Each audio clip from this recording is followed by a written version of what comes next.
आप सभी आज अपने आप से एक सवाल करिए और सोचिए कि चाइल्डहुड में ऐसी कौन सी बातें हैं या फिर करंट सिनेरियो में ऐसी कौन सी बातें हैं जो दूसरों ने आपसे बोली हैं और आपने उसको बिलीव करना स्टार्ट कर दिया और उसी के अकॉर्डिंग मैनिफेस्ट करना स्टार्ट कर दिया।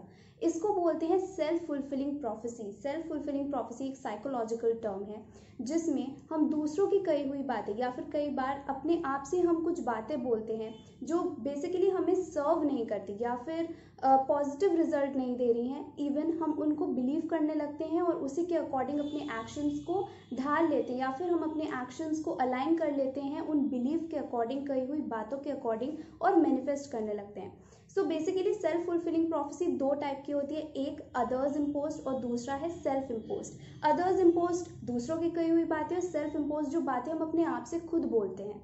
सो बेसिकली मैं अभी दूसरों की कही हुई बातों पे फोकस करना चाहती हूँ। सो एक एग्जांपल देती हूँ। जैसे स्कूल में टीचर्स कुछ प्रॉमिसिंग स्टूडेंट्स को अलग तरीके से ट्रीट करते हैं और बोलते हैं कि ये बच्चा बहुत ही सक्सेसफुल होगा, ही इज़ वेरी इंटेलिजेंट, देख लेना इसका रिजल्ट बहुत अच्छा आएगा। और वो बच्चा क्या करता है, मोटिवेट हो जाता है, उसका सेल्फ स्टीम मोटिवेट हो जाता है और वो उन्हीं के बिलीव, उनकी एक्सपेक्टेशन, उनके बिलीव को मानने लगता है और उसी के अकॉर्डिंग अपने मैनिफेस्ट करने लगता है। एकेडमिक परफॉर्मेंस भी टीचर के बिलीव के अकॉर्डिंग होती है। On the other hand teachers कुछ बच्चों को अलग तरीके से ट्रीट करते हैं और बोलते हैं यू आर डम, या फिर कभी भी बचपन में बच्चों से कोई फ्रेंड्स, मे बी कोई रिलेटिव, फैमिली मेम्बर्स या टीचर्स बोलते हैं दैट यू आर डम, तुम कभी सक्सेसफुल नहीं हो सकते, तुम इंटेलिजेंट नहीं हो, और वो बच्चा बिलीव करने लगता है और उसी के अकॉर्डिंग उनके एकेडमिक रिजल्ट भी आता है और वही उनका बिलीव सिस्टम बन जाता है कि मैं कभी भी लाइफ में सक्सेसफुल नहीं हो सकता। सो इसके ये होता है सेल्फ फुलफिलिंग प्रोफेसी।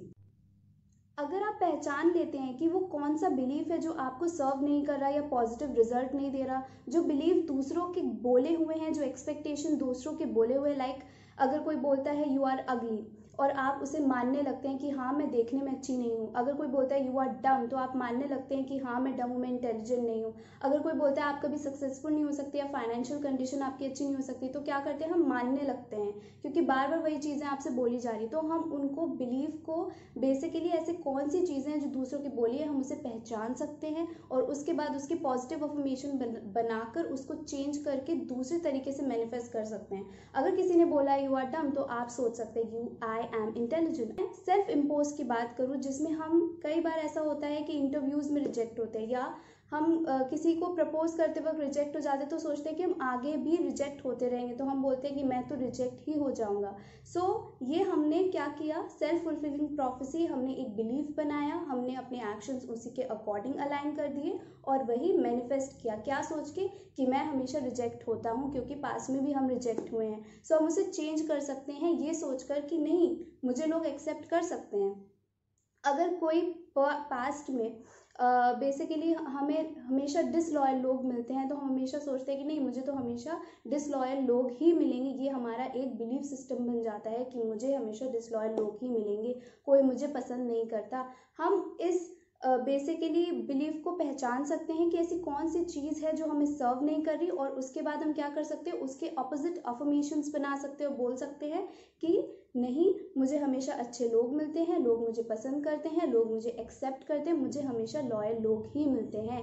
सो उसे पहचानो और उसे पॉजिटिवली अफर्म करके अपने मैनिफेस्टेशन को पॉजिटिव वे में ले जाओ, ना कि दूसरों के बिलीफ के अकॉर्डिंग मैनिफेस्ट करो या फिर कोई नेगेटिव सेंटेंसेस जो हम अपने आप से बोलते हैं उसके अकॉर्डिंग। आज आपसे मेरा एक क्वेश्चन है कि ऐसी कौन सी चीज़ें हैं जो बचपन में आपसे बोली गई थी और आपने मानना स्टार्ट कर दिया, या फिर करंट सिनेरियो में जो लोग आपसे बोल रहे हैं और आपने मानना स्टार्ट कर दिया और उनके अकॉर्डिंग आप मैनिफेस्ट कर रहे हैं। सो उसे पहचान के just change the way you think, change the way you believe and then manifest accordingly. Thank you so much for watching.